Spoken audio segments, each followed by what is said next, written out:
សួស្តីទាំងគ្នាម្ដងទៀតខ្ញុំចាប់ផ្ដើម record វីដេអូជាថ្មីម្ដងទៀតក្រោយខ្ញុំអាក់ខានរយៈពេល4ឆ្នាំកន្លងមកហើយ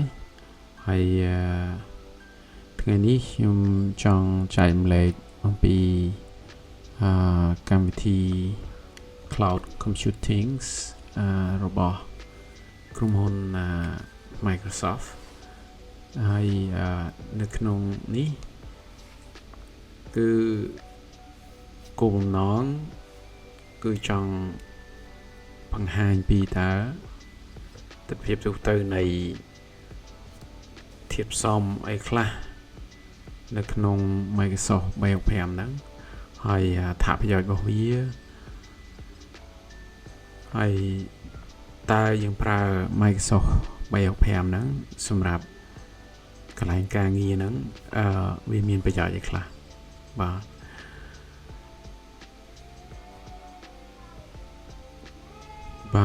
អញ្ចឹងនៅក្នុង Microsoft 365ជាទូទៅវាជា Cloud Computing ដែលគេប្រើសម្រាប់ធ្វើការងាររួមគ្នាដែលវាមានភាពខុសគ្នាពីការប្រើគេហៅថាប្រព័ន្ធផ្ទុកទិន្នន័យក៏ដូចជាប្រព័ន្ធផ្ទុកទិន្នន័យដែលជាលក្ខណៈជំនាន់មុនឬក៏គេហៅថាភាសាអង់គ្លេសហៅ traditional work environment ហ្នឹងហើយនឹងអ្វីខ្លះនៅក្នុងMicrosoft 365ដែលវា improve ហ្នឹងបាទអញ្ចឹងនៅក្នុងមេរៀននេះខ្ញុំនឹង cover ពី topic ប្រធានបទពីការប្រើប្រាស់ SharePoint OneDrive Microsoft Teams ហើយនឹងយុទ្ធសាស្ត្រនៅក្នុងការ store ទិន្នន័យអញ្ចឹងធាតុផ្សំរបស់ Microsoft 365ហ្នឹងគឺជាលក្ខណៈ Cloud Collaborations មានន័យថាពពកខ្មែរយើងបកហៅថាពពក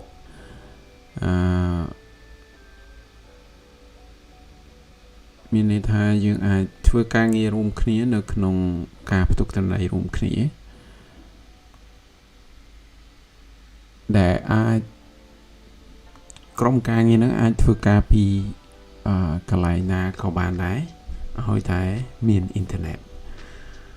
ហើយ365ហ្នឹងវាជា infrastructures តែមានសុវត្ថិភាពវាមានការ feature ដែលវាគេហៅថាផ្ដល់សុវត្ថិភាពការពារទិន្នន័យរបស់អ្នកទាំងអស់គ្នាហើយវា compliant ទៅនឹងអាចធ្វើការដែលវាលក្ខណៈទំនើបចំណុចទី3គឺវាផ្ដោតទៅលើការរួមបញ្ចូលគ្នានៅ productivity tool មានន័យថាជាបណ្ដុំឧបករណ៍ដែលយើងអាចធ្វើការងាររួមគ្នាបានដូចជាយើងមាន SharePoint មាន OneDrive មាន Teams សម្រាប់ប្រជុំហ្នឹងហើយវាហៅថារួមបញ្ចូលគ្នានៅកន្លែងតែមួយយើងអាចធ្វើការរួមគ្នាបាន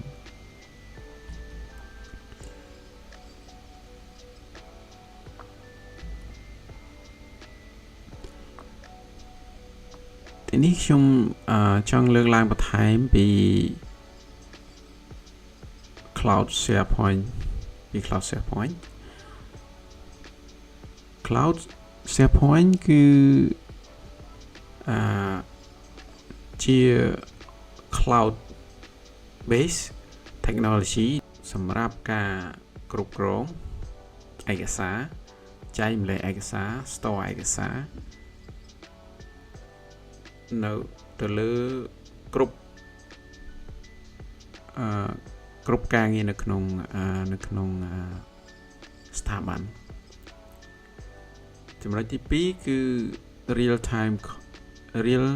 time team collaborations គឺមានន័យថាគឺយើងអាច SharePoint ហ្នឹងគឺវាមានសមត្ថភាពក្នុងការ store ទិន្នន័យនៅកន្លែងតែមួយហើយមានភាពស្មើគ្នាមានន័យថាឃើញ real time មានន័យថាឃើញដូចគ្នាមានទិន្នន័យមាន structure មានអីតែមួយដូចគ្នាហើយអាចក្រុមការងារហ្នឹងអាចគេថា co-author document មានថាធ្វើការងារនៅលើឯកសារតែមួយហ្នឹងជាមួយគ្នាបានដោយប្រកាសថាយើងមិនធ្វើការងារដដែលហ្នឹងនៅក្នុងឯកសារផ្សេងគ្នា workflow automation and metadata SharePoint មានសមត្ថភាពនៅក្នុងការកំណត់នៅ workflow មានន័យថាសង្វាក់ដែលណា workflow មានន័យសង្វាក់នៃការងារហ្នឹងឲ្យមានភាព automatic ហើយមាន metadata មានន័យថាជា tagging ហ្នឹងមានន័យថាពាក្យ metadata គឺមានន័យថាព័ត៌មានលម្អិតពីទិន្នន័យហ្នឹងថាវាជាប្រភេទទិន្នន័យគេប្រធានបទវាតកតងនឹងប្រធានបទរួមរបស់វាហ្នឹងវាតកតងនឹងអីអញ្ចឹងណាបាទហើយចំណុចទី4គឺលើ accessibility ហើយនិង productivity accessibility គឺគេចង់ផ្ដោតទៅលើចូលបានទាំងអស់គ្នាប្រើបានទាំងអស់គ្នារួមទាំងអ្នកមានពិការភាពអីដែរហើយនឹងនិយាយទៅចូលបានទូទៅនេះមានថាប្រើបានទូទៅគ្រប់ device ទាំងអស់មិនមែនតែ computer ទេយើងអាចប្រើ tablet ទូរស័ព្ទអីបានដែរបាទ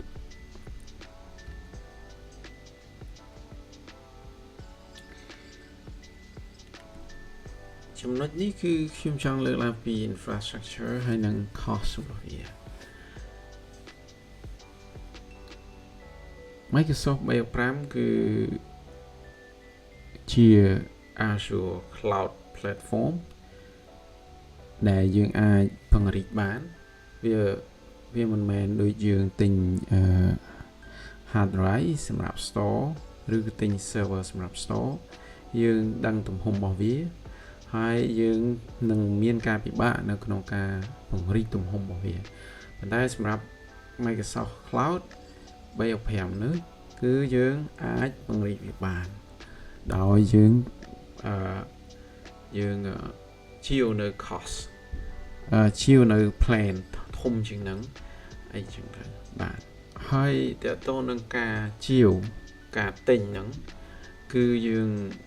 អាចប៉ាន់ស្មានគេហៅថាដឹងមុនដោយសារតែវាមាន plan ផ្សេងៗដែលយើងអាចសិក្សាមើលថាតើ plan ណាមួយដែលវាស័ក្តិសមនឹងសម្រាប់យើងហើយ plan ណាមួយដែលវាមិនស័ក្តិសមសម្រាប់យើងប្រើក្នុងពេលចាប់ផ្ដើមក៏ដូចជាបន្តទៅទៀតបាទហើយវាមាន plan ដែលចំណុចទី3នេះគឺវាមាន plan ដែលវាតម្រូវទៅតាមស្ថាប័នរបស់យើងត្រូវការហ្នឹងចំណុចទី5គឺវាមានភ្ជាប់មកជាមួយនៅ compliance ផ្សេងដែលផ្ដោតទៅលើសុវត្ថិភាពអីហ្នឹងបាទ អញ្ចឹងនៅក្នុង Microsoft 365 ហ្នឹងគឺយើងត្រូវមាន Microsoft account សម្រាប់ភ្ជាប់ទៅនឹង license ដែល Microsoft ដែលយើងផ្ដល់ហ្នឹងហើយយើងទិញហ្នឹងបាទ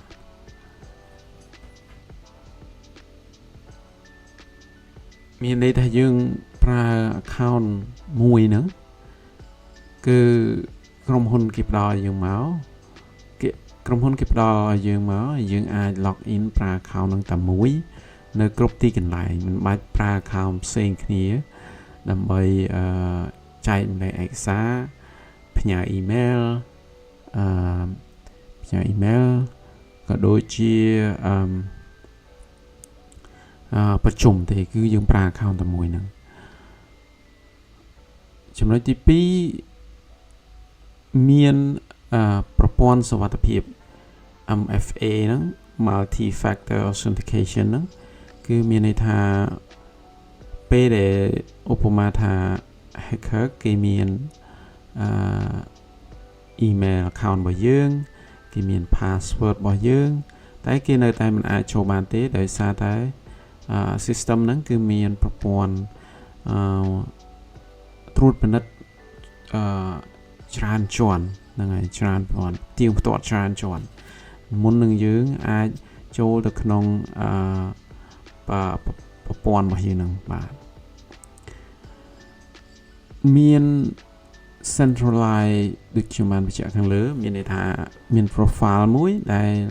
គ្រប់គ្រង account ទាំងអស់ហ្នឹងaccount ដែលយើងបានចែកទៅ team ការងាររបស់យើងហ្នឹងជាប់ជាមួយនឹងគោលការណ៍កំណត់គោលការណ៍សុវត្ថិភាពដែលយើងបានដាក់ហ្នឹងគឺគ្រប់ account តែមានអញ្ចឹងហើយវាភ្ជាប់ជាមួយនៅប្រព័ន្ធ Azure Active Directory នេះគឺជាប្រព័ន្ធគ្រប់គ្រងរបៀប server ដែលយើងអាចកំណត់នៅគោលការណ៍ផ្សេងចូលទៅក្នុងuser មួយហ្នឹង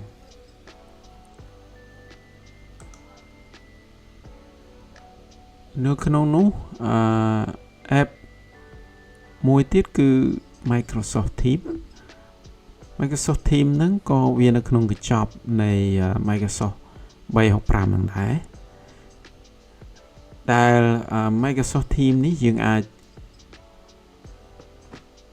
ជា collaboration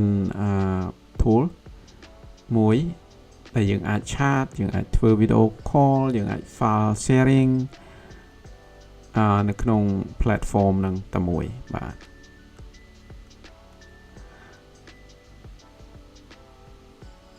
យើងអាចចំណុចទី2នេះគឺចង់មានន័យថាយើងអាចបង្កើតជា channel នៅក្នុង team ហ្នឹងហើយចែកម្លែកឯកសារទៅឲ្យ specific project specific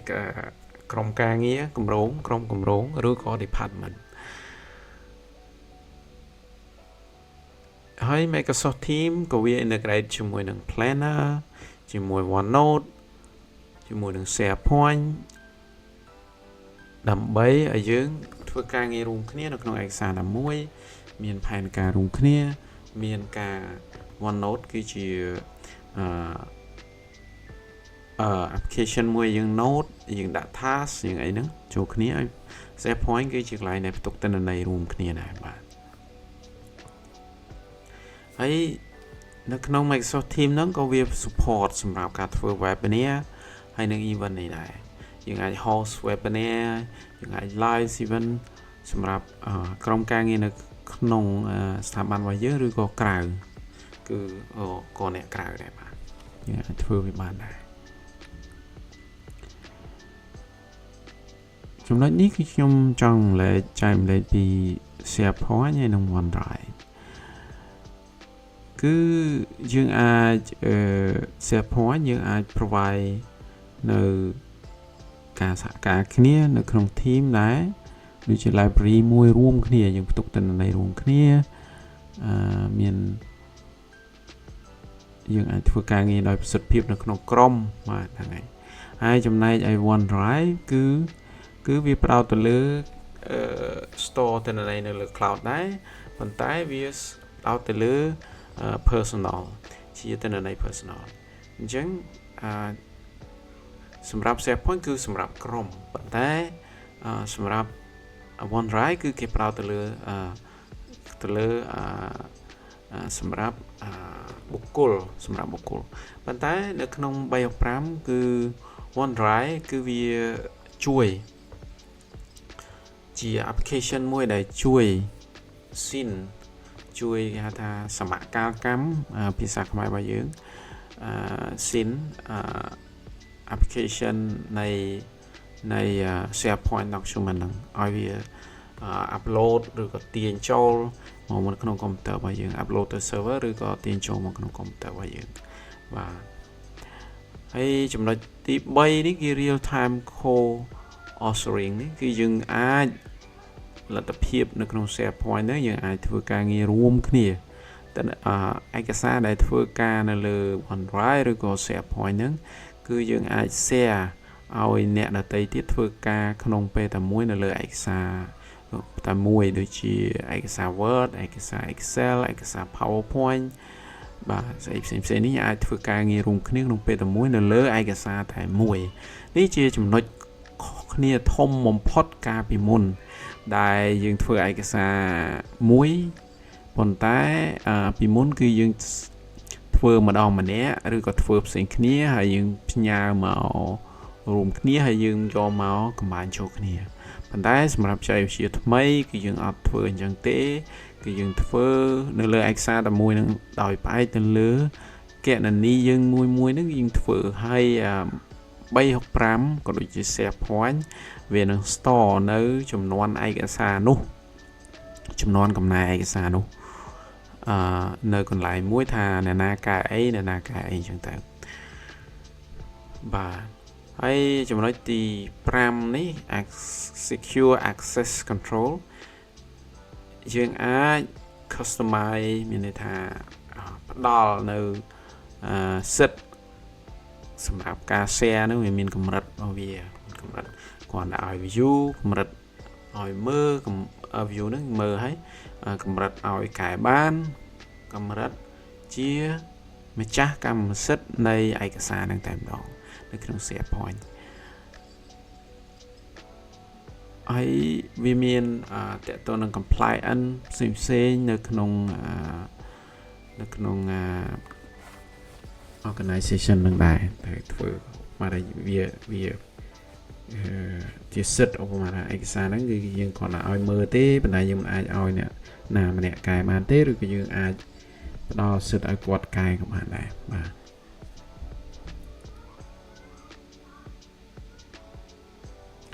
នេះចំណុចនេះគឺយើងខ្ញុំចង់ចែកម្លែកពីការគ្រប់គ្រងទិន្នន័យនៅក្នុង SharePoint ជាពីមុន traditional ចំនួនមុនគឺយើងគ្រប់គ្រងទិន្នន័យដោយផ្អែកទៅលើគេហៅ server នៅស្ថាប័នតែម្ដងអញ្ចឹងណានៅលើស្ថាប័នតែម្ដងហើយយើងត្រូវធ្វើ menu backup យើងមានភាពខ្វះខាតនៅក្នុង collaboration មានន័យថាវានៅតែ limit ដោយសារតែ user ត្រូវរៀនពីការចូល server ទៅអីចឹងទៅចូលនៅក្នុង share drive ដែលគេដាក់ឲ្យចេញពី server ហ្នឹងបាទហ្នឹងហើយអញ្ចឹងទៅពេលខ្លះគឺវាបង្កភាពស្មុគស្មាញជាងបច្ចេកវិទ្យាថ្មីដែលយើងកំពុងតែបង្ហាញនេះ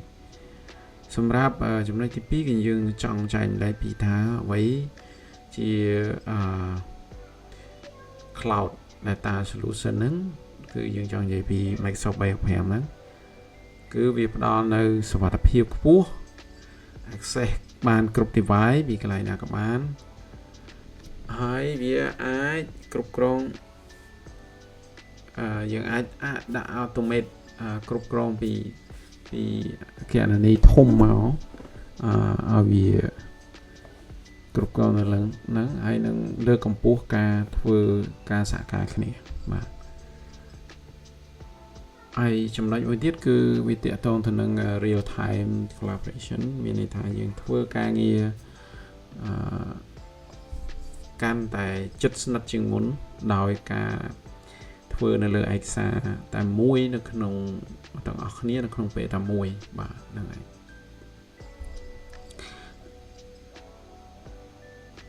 ចំណុចទី4ហ្នឹងគឺតើតើនឹងសុវត្ថិភាពគឺវាមានសុវត្ថិភាពកម្រិតស្ថាប័នកម្រិតស្ថាប័នបាទហ្នឹងហើយ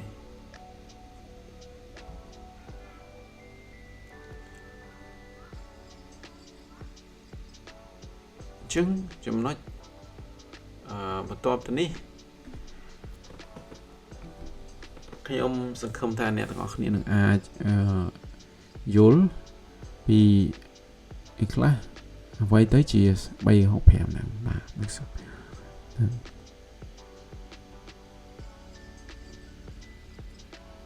អញ្ចឹងនៅខាងក្រោមនេះគឺវាខុសពីមុនថាយើងគឺលើកកម្ពស់ការ productivity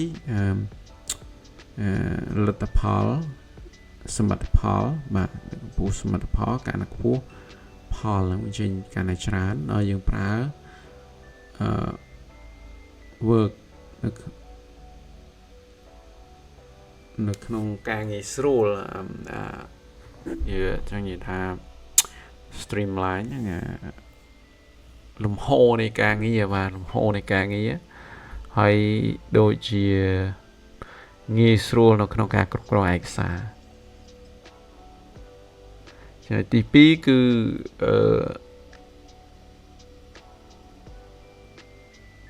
improve collaboration ណាធ្វើការងាររួមគ្នា improve មានន័យថាធ្វើឲ្យប្រសើរឡើងបាទធ្វើឲ្យប្រសើរឡើងដែរនៅក្នុងការធ្វើការងាររួមគ្នាតាមរយៈការប្រើប្រាស់ team ហើយ SharePoint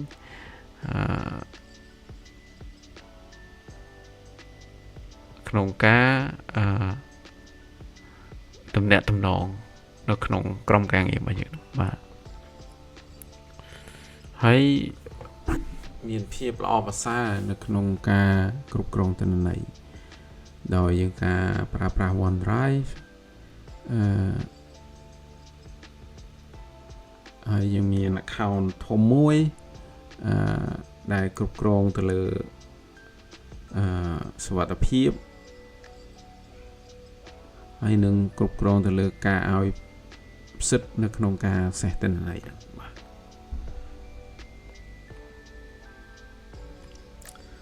អញ្ចឹងអរគុណអ្នកទាំងអស់គ្នាបាទសម្រាប់ការចំណាយពេលវេលាស្ដាប់